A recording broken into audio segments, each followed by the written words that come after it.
Good day to everyone. This is not a knock against high-end knives. It's not a knock against certain brands. Um, but I just wanted to do this review because this is objective opinion. It's my opinion. I'm sure there'll be many opinions in the comments. But as you know, you can see in my past videos, I've owned Hinderer. So that's a high-end knife. The problem with owning something like that is somebody like me that necessarily doesn't have the money to spend in the first place, and I save up, it becomes a safe queen. Even though it's in my pocket, I never use it. I might fidget with it, but I never cut with it, and that's what they're designed to do. So that's kind of why I haven't dropped the ball on a Sabenza. And I've seen cut tests with their 35 VN. I haven't really found one with their 45 VN, and obviously the Magna cut hasn't came out yet. At least released with Chris Reeve Sabenza. I know it's coming in the future. He says I'm at first quarter early in the year, and he just made that a few days ago, 7 days ago, I think, on their Facebook fan page.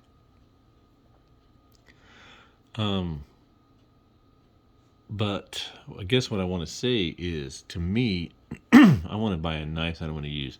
So I think I'm going to start collecting these knives exclusively. There's just something classic about a buck 110. It's hard use, so I know it's there. And that's not to say I won't have a Spyderco. As a matter of fact, I have one coming here in a day or two. The Paramilitary 2 micarta, brown micarta, crew wear. That will be my slicer, most likely. My EDC for like slicing food and maybe opening packages or something. Cutting cardboard. It's a flat grind, so it's better for cutting downward or chopping. And this being a hollow grind, not so much. So I got this at Bass Pro. It's a Cabela's special, as you know. Bass Pro bought Cabela's out, but I'll see if I can get this focused as good as I can. So here's the Alaskan Guide logo. The buck here. It's a really nice sheath, or as some would say, pouch. And I carry this every day. It's on my belt. And it's funny how so this is how it would be sitting on my belt, this way. It's funny how as I'm right-handed, it'll be on my right-hand side, knife enthusiasts or, aficionados will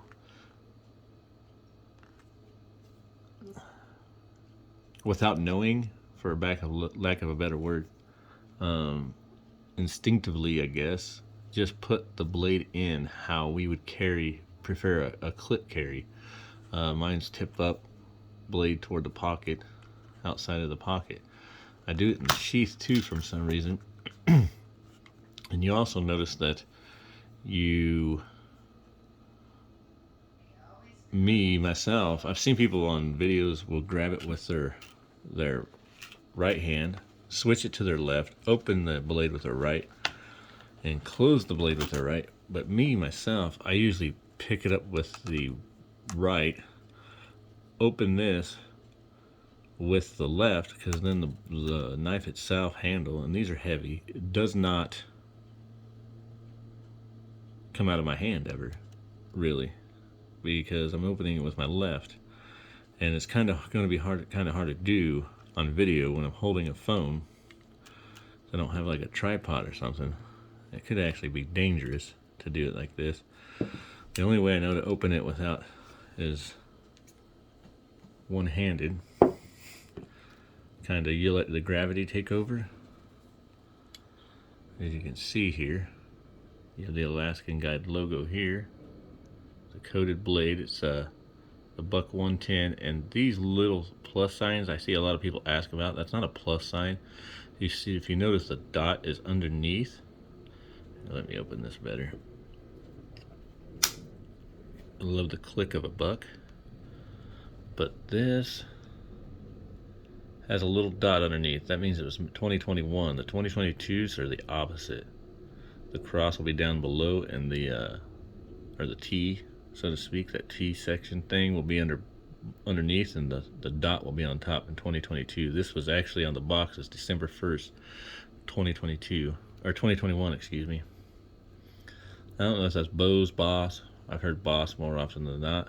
His heat treats are some of the best for 420, which people consider a junk steel, low-end steel, and they have some of the best heat treats. I seen this one, whereas like I said, the Chris Reeves had 158 cuts on it, the 35VN. This S30V steel from Buck got 420 cuts, ironically 420HC, but it wasn't 420HC, obviously. It was the S30V. It was still kind of ironic, but it seemed to me like it still cut the paper fairly well. I think he could have kept going, but I think he just got wore out. But this is just a classic look for a knife to me. And this is the rosewood, is what they at least told me at Bass Pro. And then the brass bolsters, brass rivets, and then the pin that goes through the lock bar to help it when it rotates on it like that. And the good thing about these knives, I mean, it's probably a good thing they don't just drop shut. I'm sure some people out there have some that drop shut, but you'd have to be careful because these are razor sharp. And I actually, one time when I had a 110 420, thought it would be a good idea to one hand close this thing, and I don't know what I was thinking. I did this and then pushed against my side like that of my leg, and for some reason I did it really quick and it came down on my fingers. It was probably the worst cut I've ever got from a knife. As you will see here, you can tell it's like wood. I like the dark myself, but if you flip it over, it's a lot lighter. Both sides are pretty, and I know they do custom knives, Buck, on their website. I'm actually looking at a nickel plated bolsters, and I like the rivets. Some people don't like the rivets on the scale. I'm doing nickel plated rivets, and it won't have the pin. It's actually been hid under the scales or something somehow. But I'm going to get the elk handle, and I'm hoping that Buck, I can put a note in there telling them that I like the brown on it a lot more than the white, because I've seen some that come out here, clear out here, with the white and a little brown here from the antler. I'd rather have the antler, the brown from the antler, go mostly all the way across, and if it was all the way across, it wouldn't hurt my feelings either. The one thing that I have torn on is the handle shape. I like this classic look. I've never had problems with my hand slipping, so to me, I don't know if it would, I don't know, benefit me to have the finger grooves, but I really like the way the finger grooves look. I'm sure it's going to help a little bit with grip, and I think I'm going to go that way. And I think the reason why is this, because with the finger grooves on the antler at least, now when I go to collect other blade material, or handle material, excuse me, I would probably keep it classic. But with the antler, to me, it looks like genuine antler. It looks rough, like rigid. So that's probably what I would do. But again, like I said, to me, you just can't beat a 110 if you're using it.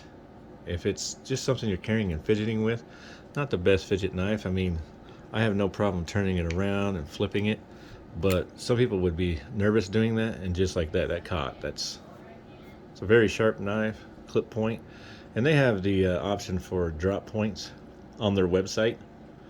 Myself, I wouldn't probably, I just don't like the drop point. I just like the classic look of the clip point, and you can get more detail work with the clip point, in my opinion. But that's about it for this. Like I said, I'm getting a Spyderco. That'll be my fidget knife a lot, probably, because I always fidgeted with my other paramilitary too. I really think there's no, I don't know, you just can't beat a classic to me. And this is probably the knife maker, and this model especially 110. I'm not really interested in the little brother, the 55, as people would say, or the 112 Rangers. I'll probably pick all the variants of buck knives up, the hunter ones especially, even some fixed blades in the future. But for now, I think I'm going to start collecting the 110s as much as I can. I'll probably, as soon as I run out of options for the 110, go to different buck models. But for now, to me, this is just one of the best that you can get. And again, on the website, they have the option of S30V, clip point, drop point. They also have half serrated and S30V, and they have the half serrated and the 420 HC. And one thing they have in the 420 HC that they don't have in the satin S30V is mirrored. They have the mirrored look.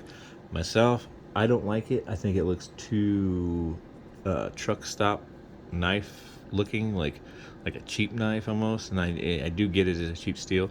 Yes, it would be great for a collector's edition, but the mirror, to me, I'm not really into the mirrored look. And I plan on carrying most of the ones I collect, even the especially the elk handle one, to me, because I guess being from the country and being raised around that kind of thing and seeing people use those, and my grandpa and my dad had a elk handled old timer that he carried our whole childhood, and then lost one time, and then found again, and then lost again for good. But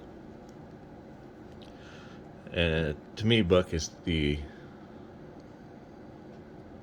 logical choice for me, because I can buy a bunch of them for the price. I could buy probably 4 at least of their customs.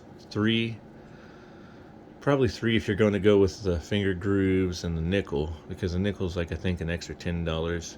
Might be 5. I think it is 5. And then the finger grooves is 10, and then the blade. So I know with all the options it comes up to 185, and the elk being on the website at this time, of this recording, the highest priced handle. So keep that in mind. I mean, you can go on their website and go to custom. You can customize more than just the 110. They have a water buffalo horn, which it looks really cool, but it would be better if it had some color in it, like natural horn color. But the ones I've seen are all black. So to me, that looks kind of like the Ranger Pros, which I think they may have used the buffalo on that. And I know they got like the 110 autos and Ranger 112 autos and all those now. Just doesn't appeal to me to have an auto buck. I know people rave over them, but to me, I'm not really an auto guy. I like the two-hand opening and closing myself. It just feels like, especially if I'm doing heavy work. I mean, obviously, if you're doing fidgeting or something, or a quick cut on something in the office, which I don't work in the office, but people that work in the office, if you're doing a quick cut, this is not really an EDC for you if you're just using it for slicing vegetables or whatnot, because for one, it's too bulky. For two, it's just not practical to use 2 hands. But if I'm getting ready to do heavy cutting or something like that, to me it just makes more sense, and it feels better to have a 2-hand opener. And that click, it's locked, and the lock bar is strong. It's not like a liner lock on some of these knives where if you were in a pinch, and you're supposed to use knives like that anyway, but if you were using it for like hammering some wood or something, you don't have to worry about this busting. And again, a hollow grind's really not made for chopping anyhow. It's cutting, specifically cutting, slicing, whereas a full grind, or a flat grind, a full flat, like on Spyderco, the one I've got coming, they could be used for chopping, they can be used for cutting, so they're more of a versatile knife, I guess. But again, I wouldn't really trust like hitting like this on a frame lock. And you know the paramilitary is here because I've had one. But look for that review coming up, guys. Thanks for watching this. I mean, I don't know a whole lot of specs right now, but I know this is 110, or yeah, the Buck 110 S30V steel, and a lot of people have reviews of this, the length measurements and all that. I just wanted to kind of tell you there are options out there for people like me that might have the opinion that why carry a high-end knife? Because I sold my Hinders. I had 2 ranch Hinders. I had a XM18 3.5 inch blade, and I sold them because they set in my pocket, and they were fun to fidget with at first, and I thought I'd never get rid of it, but then I was like, well, it's not practical. I want something in my pocket, because there was a couple times I needed to cut something and I was really scared to cut with it because of the price. But some people it don't bother them, they'll still use it. I mean, that's what they're meant for. Sabenza, anything like that. Thanks for watching, and watch for the Spyderco review. I'll probably go more detail with that one. Have a good day.